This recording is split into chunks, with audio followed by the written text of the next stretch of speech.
राम जी को लंका की विजय यात्रा करनी। यहाँ समुद्र किनारे आ गए राम जी, अब लंका जाना था। क्या किया जाए? विजय यात्रा के पूर्व ही महादेव की स्थापना करने का मन में विचार आया। अब मन में विचार आया कि महादेव की स्थापना तो करनी है, पर योग्य आचार्य कौन होगा? विचार मन में करते हैं कि कौन ऐसा विद्वान हो सकता है जो भगवान शंकर की स्थापना करवाए। उस वक्त सबसे ज्यादा विद्वान रावण, रावण परम शिव भक्त। तो जामवंत जी को भेजा, आप जाकर के रावण के पास आचार्यत्व स्वीकार वह करे ऐसा निवेदन लेकर जाओ। जामवंत जी गए, भारी शरीर जामवंत जी का।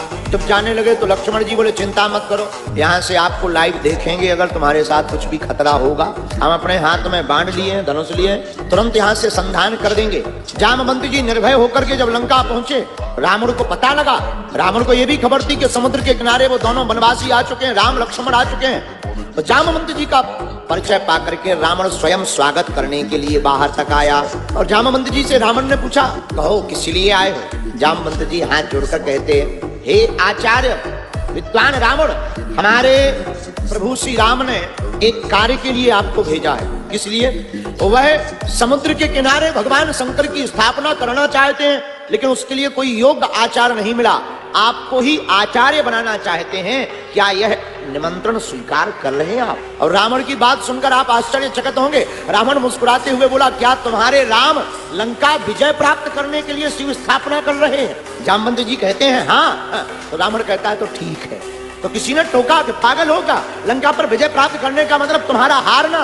रावण कहता है कि जब राम जैसा यजमान किसी को प्राप्त हो तो कौन आचार्य बनने को तैयार नहीं होगा। जामवंत जी जानने लगे। रावण बोला, यजमान जी के पास सामग्री तो सब है। तो मुस्कुराते हुए जामवंत जी बोले, बाकी सामग्री तो इकट्ठी कर ली जाएगी, पर उनकी पत्नी का हरण कोई लंका का राजा रावण करके ले गया।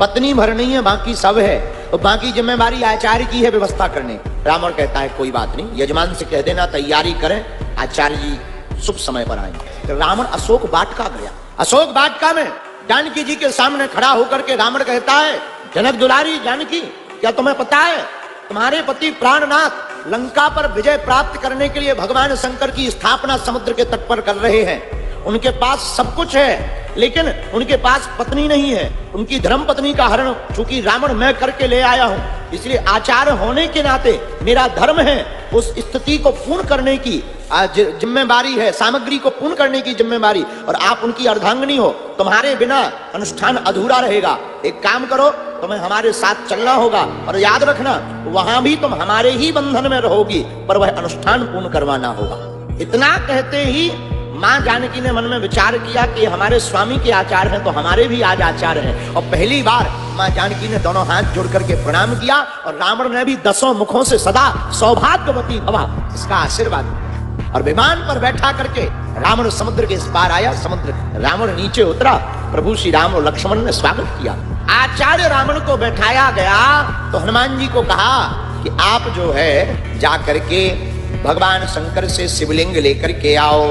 श्री हनुमान जी शिवलिंग लेने के लिए गए, लेकिन बहुत देर हो गई आने में। तो रावण कहता है, यजमान जी मुहूर्त निकला जा रहा, इसलिए हमको बिना देरी किए हुए तुम अपनी पत्नी अर्धांगिनी सीता के हाथों से रेत के कणों का शिवलिंग बनाओ।